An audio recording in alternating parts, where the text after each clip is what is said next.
Fala pessoas, tudo bem com vocês? Começando mais um vídeo do ABC aqui do EAD, do ABC do audiovisual. E hoje a gente vai falar sobre um assunto bem curioso, falar sobre essas três funções que são super importantes no mundo da cinegrafia, que é o foco, o zoom e também a íris, ou se você conhece como abertura de diafragma, se você é do universo da fotografia.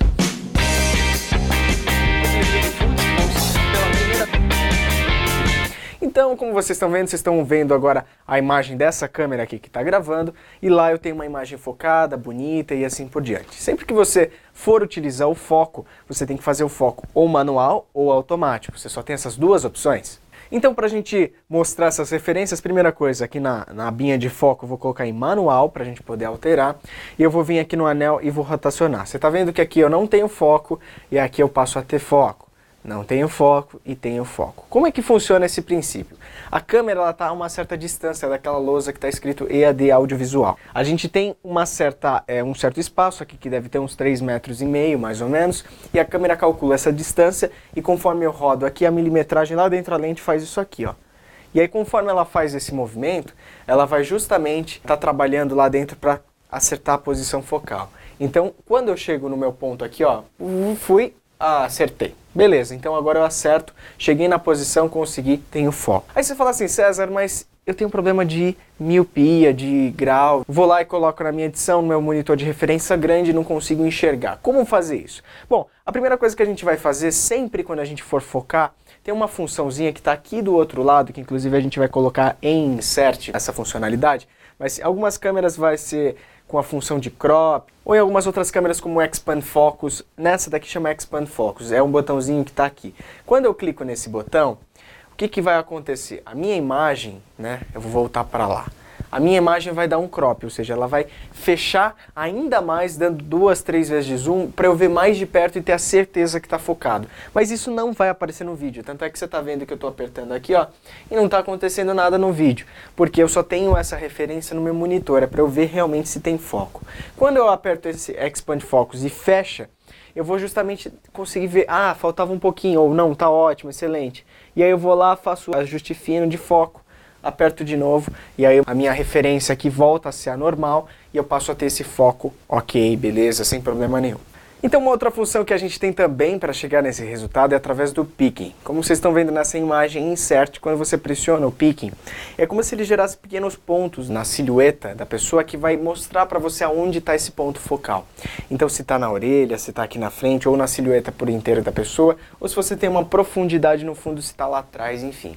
São mecanismos, ferramentas para te auxiliar a fazer foco com uma certeza maior, porque quando você pega aqui e olha nesse LCD de 3, 4 polegadas, realmente você não tem uma referência muito boa se esse conteúdo está sendo bem gravado, com foco feito corretamente ou se está errado. Aí você me pergunta, mas César, eu devo usar foco automático ou foco manual? Por exemplo, tem duas funcionalidades. Eu não critico uma pessoa que grava sozinha, que coloca o tripé, acerta o enquadramento bonitinho e deixa no foco automático porque ele está gravando sozinho e ele precisa ter certeza que a câmera está focando nele. Se ele vai um pouquinho para frente, se ele vai um pouquinho para trás, a câmera vai acertando esse foco. É uma certeza a mais que você tem.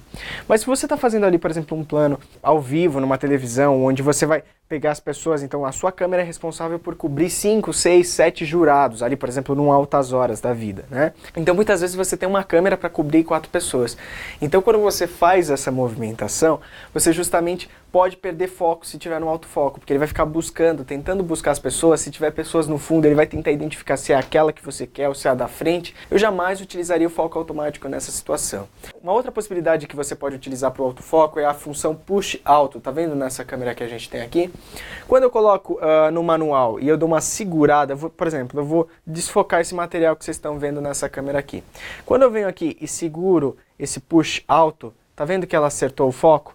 É uma funcionalidade de eu estar com a câmera no manual, mas se eu quiser rapidamente o foco daquele ponto ali, eu seguro o push out. Então, por exemplo, vamos supor que aqui não é uma pessoa, tá?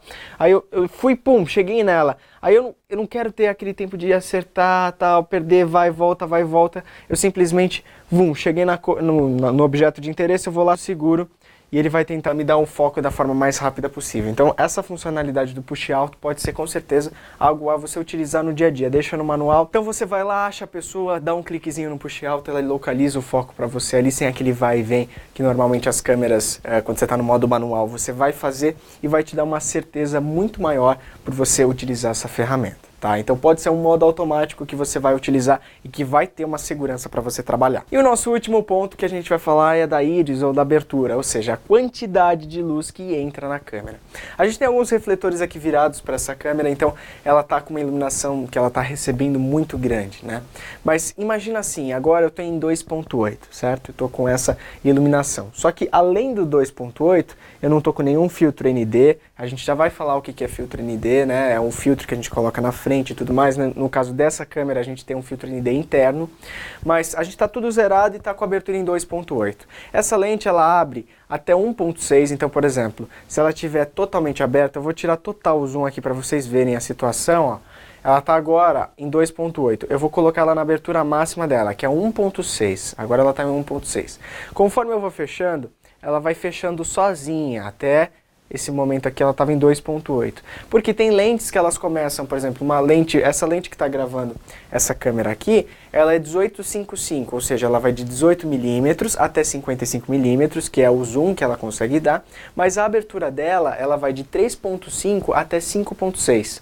Então, conforme ela vai dando esse zoom dos 18 até os 55 milímetros de zoom, ela também vai fechando a abertura. A mesma coisa acontece nessa câmera aqui, conforme eu vou fechando, ó, ela vai de 1.6 até 3.4. Aqui, ó, ela está em 3.4 e totalmente aberta em 1.6. A não ser que eu chegue aqui e queira fechar mais, aí eu consigo fechar mais, mas o máximo de abertura, no zoom máximo, vai ser de 3.4, porque é a abertura máxima que ela consegue fazer. Então, para você que não compreendeu, eu vou dar uma retomada aqui. Pensa assim, você tem uma lente, ela vai dar uma quantidade de zoom, ela vai de tanto em milímetros até tanto, não importa qual seja a câmera. Nessa milimetragem mínima, que ela está o mais aberto possível, ela também vai ter uma abertura máxima possível, que no caso dessa daqui é 1.6. Conforme ela vai fechando no zoom, ela vai também fechando na abertura, porque ela não consegue fazer isso de forma a não fechar, no caso dessa câmera. E aí quando você fecha, a gente chega em 3.4, e aí nós vamos ter essa abertura máxima nessa realidade. O restante você vai ter que compensar com ISO, com ganho, com iluminação e assim por diante, tá? Aí você fala assim, César, mas não existe lentes que conseguem trabalhar com esse zoom, com essa movimentação de ir fechando e manter? Sim, as lentes da série L da Canon, todas elas trabalham, por exemplo, com uma abertura fixa. O que quer dizer isso? Que ela é 2.8 do começo ao fim. Ela pode ir, por exemplo, de 24 até 70 milímetros, que é a lente 24-70 da Canon, e manter os 2.8 do começo ao fim. Ela não vai fechando. São lentes muito mais caras porque tem um mecanismo muito mais caro ali internamente. Então sempre tenha em mente que as câmeras em geral, as suas lentes assim por diante, elas têm uma íris para conter ou não a entrada de luz. Então aqui, conforme eu rotaciono ela, eu consigo, por exemplo, agora ó, vou abrir o máximo aqui dela para vocês verem. Eu estou em 1.6 nesse momento aqui, ó, 1.6, tá? E conforme eu vou fechando, ó, 1.6, 2.8, 4, 5.6, 7.3, 11 e assim por diante. Essa daqui fecha até 11, tá? Então eu consigo limitar a entrada natural de luz. Se eu quero abrir, eu simplesmente rotaciono para o outro lado que eu vou estar abrindo, entrando esse caminhão de luz natural. Nesse momento eu estou com 0 dB de ganho, ou seja, não estou com ganho nem ISO nenhum, e também estou sem filtro ND, nada filtrando. Estou apenas com a nossa abertura normal. Depois de um momento que você vai fechando, cheguei a 11, por exemplo, agora está em F11, e eu zero totalmente ela fecha por completo, é como se ela fechasse totalmente. Aí você vira e fala assim, mas César, eu quero fechar mais do que F11, porque essa luz aqui que eu estou mostrando dos refletores ainda está estourada, e eu quero mais detalhe delas, como é que eu faço?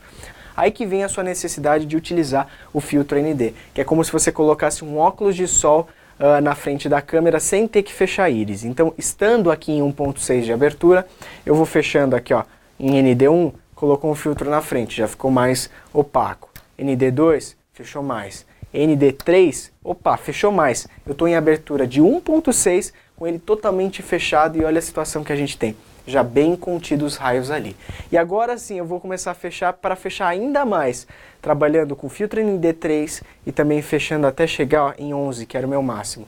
Olha o nível de realce que a gente tem dessa lâmpada aqui. Praticamente você consegue ler a marca dela porque ela está realmente muito fechada. Eu estou com filtro, filtrando os raios naturais em 3, né, o terceiro nível dele, e também eu estou com a minha íris o máximo fechada em F11. Só que aí, o que você tem que pensar, tá? Eu estou mostrando esse padrão para vocês entenderem como os filtros NDs funcionam e como a íris funciona. Mas em que caso essa situação ela vai ser utilizada ou que você tem que tomar cuidado? É sempre assim. Não adianta você estar num ambiente com muita luz, você vai lá e esqueceu que o seu filtro ND está em 2, e aí você começa a aumentar o ISO, porque está muito escuro aquela imagem, está muito sem ganho. E aí você começa a aumentar o ISO, aumenta, ou o ganho, o que seja. Isso vai variar se você é do mundo da fotografia ou do cinema, da cinegrafia, mas pensa assim, você aumentando o ganho digital. Não importa o quanto você está subindo, sendo que você poderia só tirar o seu filtro ND e deixar com que a luz natural entre. Então toma cuidado para você não esquecer esse filtro ND ligado e acontecer isso aqui, ó. Por exemplo, eu estou nesse EAD audiovisual, vou pôr em filtro ND 2. Olha como está escuro, e eu estou na minha abertura máxima para esse padrão de zoom que é 3.4. Aí eu venho aqui, pô, tá escuro, eu tenho que colocar, o quê? Tem que colocar um ganhozinho aqui, aí eu vou e coloco um ganho de 18 dBs. Eu passo a enxergar realmente, mas o nível de ruído vai ser muito maior do que se eu não estivesse utilizando. Vou inclusive aumentar aqui o meu ganho de 18 dB, eu vou colocar 30 dBs, só para vocês entenderem como é que funcionaria essa questão do ganho em relação à abertura e entrada de luz. Então eu vou colocar aqui, ó, em 30, o máximo dessa câmera vai até 21, não vai até 30. Então o que eu tenho aqui? Um panorama máximo de ganho da câmera com ND em 2, eu não estou deixando a luz entrar. Olha a quantidade de ruído que a gente tem nessa imagem comparada à anterior. Então a gente sempre tem que se preocupar para ver se a gente não está com esse ND acionado, porque se eu tiver, olha quanto era para estar entrando de luz com esse ISO envolvido aqui. Então é sempre muito bom a gente pensar nesses itens, a gente lembrar que a relação filtro ND e entrada de luz natural tem que ser sempre constante. Não adianta você limitar a entrada dos raios, ou seja, entrar um ou dois raiozinhos e você querer amplificar eles através do ISO, do ganho e assim por diante. A gente vai falar mais detalhadamente de cada um deles e como é que funciona dentro das aulas de ISO, de ganho e assim por diante, mas mais para vocês compreenderem como é que funciona esse parâmetro digital e o parâmetro real. Ele tem que sempre andar equivalente ali, para que não haja essa superexposição de ruídos, que a imagem sempre fica muito carregada e muito feia de se ver.